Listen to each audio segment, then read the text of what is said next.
கர்நாடகா மாநிலம் ஹசன் தொகுதியின் முன்னாள் எம்பி பிரஜ்வல் ரேவண்ணாவுக்கு எதிரான பாலியல் புகாரில் தீர்ப்பு ஒத்திவைக்கப்பட்டுள்ள நிலையில் பிரஜ்வல் மற்றும் அவரின் குடும்பத்தார் மீதுள்ள குற்றச்சாட்டுகள் குறித்து விளக்க இணைகிறார் எமது சிறப்பு செய்தியாளர் பார்த்திபன். நன்றி கவிதா.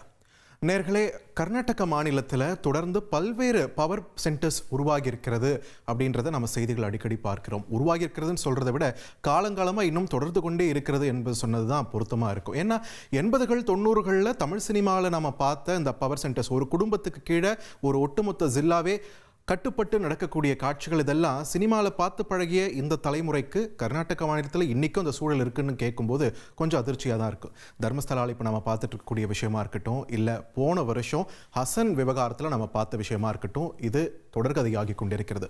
ஸோ ஹசன் உடனே உங்களுக்கு டக்குன்னு ஞாபகம் வர்றது யாராக இருக்க முடியும்? பிரஜ்வல் ரேவண்ணா.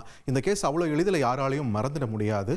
நூற்றுக்கணக்கான பெண்கள், ஆயிரக்கணக்கான பாலியல் வீடியோக்கள் வன்கொடுமை செய்யப்பட்டு அதை வீடியோவாக எடுத்து ரசித்த முன்னாள் எம்பி பிரஜ்வல் ரேவண்ணா மீதான அந்த வழக்கு, அதில் ஒரு வழக்கில் இன்னைக்கு தீர்ப்பு வெளியாகிற நிலையில் வரும் ஆகஸ்ட் 1ஆம் தேதிக்கு அந்த தீர்ப்பானது ஒத்திவைக்கப்பட்டிருக்கக்கூடிய நிலையில் இந்த வழக்கு விவகாரமும் அவருடைய குடும்பத்தார் மீது உள்ள அந்த குற்றச்சாட்டுகள் குறித்தும் மீண்டும் தற்பொழுது வெளிச்சமானது பாய்ஞ்சிருக்கிறது. ஸோ இந்த சூழலில் ரேவண்ணா குடும்பத்தார் நடந்து கொண்ட விஷயங்கள் என்னென்ன, அந்த ஊரில் என்னென்ன மாதிரியான சாம்ராஜ்யத்தை அவங்க நடத்திட்டு இருந்தாங்க, அதனால பாதிக்கப்பட்ட நபர்களுக்கு என்ன ஆச்சு, இதை பற்றியெல்லாம் தான் பார்க்க இருக்கிறோம். த ஹசன் டைரிஸ் ஒட்டுமொத்த ஹசன் பகுதியையே தன்னுடைய கட்டுப்பாட்டுக்குள் வைத்திருந்திருக்கிறார் ரேவண்ணா.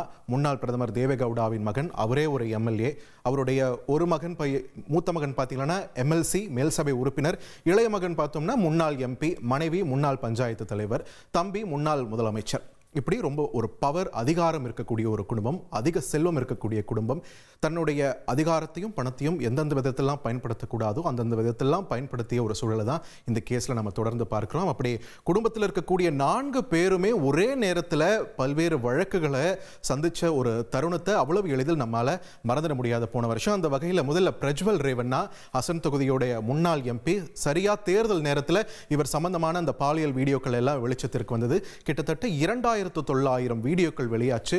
எல்லா வீடியோலுமே பார்த்தீங்கன்னா அதில் இருக்கக்கூடிய பெண்களில் இவர் பாலியல் வன்கொடுமை செய்து வீடியோ எடுத்த காட்சிகள் தான் நம்மளமாக இருக்கு. அதில் முக்கால்வாசி பெண்கள் இதற்கு கன்சென்ட் தராத, ஒப்புக்கொள்ளாத பெண்களை இவர் துன்புறுத்தி வன்கொடுமை செய்த காட்சிகளை, இவர் அதை ரசித்து வீடியோ எடுத்த காட்சிகளை கர்நாடக மாநிலமே பார்த்தது.